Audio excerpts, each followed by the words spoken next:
বাংলার সাংস্কৃতিক প্রাণকেন্দ্র শান্তিনিকেতনে একটা পারফেক্ট ফ্যামিলি ট্রিপ কিভাবে প্ল্যান করা যায় চলুন আজ আমরা ধাপে ধাপে সেই পুরো ব্যাপারটা বুঝে নিই। জায়গাটা তো অসাধারণ, কিন্তু যখন সাথে বাচ্চা বাড়ির বয়স্করা থাকেন আর বাজেটটাও মাথায় রাখতে হয়, তখন সবটা গুছিয়ে আনা বেশ কঠিন মনে হতে পারে, তাই না? আপনাদের সুবিধার জন্য আমরা পুরো গাইডটাকে 5টা সহজ ভাগে সাজিয়েছি। এতে প্ল্যানিং করাটা অনেক সহজ হয়ে যাবে। তাহলে আর দেরি না করে চলুন শুরু করা যাক। তো সবার আগে আসা যাক পৌঁছানো আর ঘোরার ব্যাপারে, মানে কিভাবে যাবেন আর কিসে করে ঘুরবেন সেই সব খুঁটিনাটি নিয়ে। বেশিরভাগ শান্তিনিকেতন যাত্রাই শুরু হয় বোলপুর স্টেশন থেকে। আর হ্যাঁ, ট্রেন থেকে নামার পরেই কিন্তু একটা ছোটখাটো ভিড়ের জন্য তৈরি থাকতে হবে, বিশেষ করে যখন একটা পুরো ট্রেন এসে থামে। এখানে আসল ব্যাপারটা হলো ভিড়ের জন্য আগে থেকে তৈরি থাকা। প্ল্যাটফর্ম 1-এর এসকেলেটরটা ধরে সোজা বাইরে চলে আসুন, ওখানেই দেখবেন টোটো স্ট্যান্ড, আর চালকরা নিজেরাই হোটেল বা ট্যুরের জন্য ডাকাডাকি করবে। আর শান্তিনিকেতনে ঘোরার জন্য আপনার বেস্ট ফ্রেন্ড হতে চলেছে এই টোটো। এখানকার অলিগলিতে শান্ত রাস্তা ধরে ঘোরার জন্য এর থেকে ভালো আর কিছুই হয় না। খোলা হাওয়ায় ঘোরার মজাই আলাদা। পুরো পরিবারের সাথে ঘোরার জন্য সারা দিনের জন্য একটা টোটো ভাড়া করে নেওয়াই সবচেয়ে ভালো। খরচটা মোটামুটি 1250 টাকার মতো পড়ে। চালকদের প্রায় 12টা জায়গা ঘোরানোর একটা সেট রুট থাকে, তবে আপনারা চাইলে নিজেদের পছন্দ মতো রুট বানিয়েও নিতে পারেন। আচ্ছা, ঘোরাঘুরির কথা তো হলো, এবার থাকা খাওয়ার ব্যবস্থাটা দেখে নেওয়া যাক। পরিবারের সবার সুবিধে হবে এমন থাকার জায়গা কোনটা হতে পারে, চলুন সেটাই দেখি। দেখুন, দুটো প্রধান সরকারি হোটেলের ধরন কিন্তু একদম আলাদা। শান্তবিতান হল একদম শহরের হোটেলের মতো, স্টেশনের কাছে। আর রাঙাবিতান, সেটা হলো সবুজে ঘেরা, একদম শান্ত একটা জায়গা, প্রকৃতির মাঝে।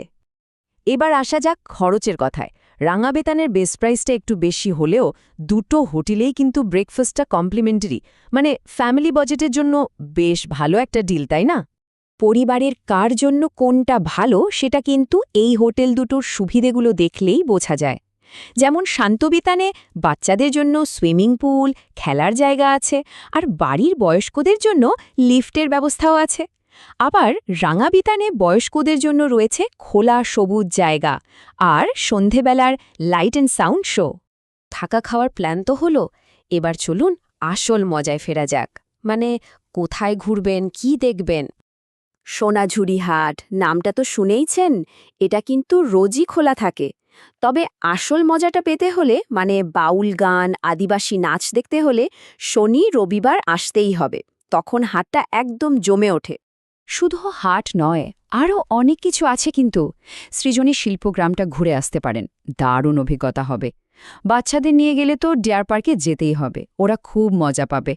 আর হ্যাঁ, বিশ্বভারতী ক্যাম্পাস তো মাস্ট ভিজিট।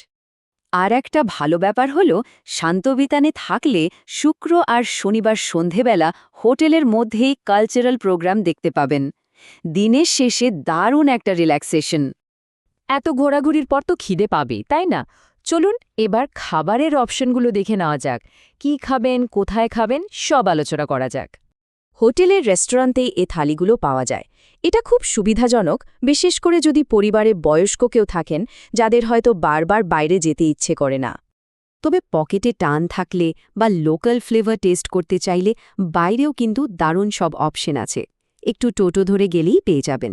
আর সোনাঝুরি হাটের রাবড়ি আর মিষ্টি দইটা কিন্তু মিস করবেন না।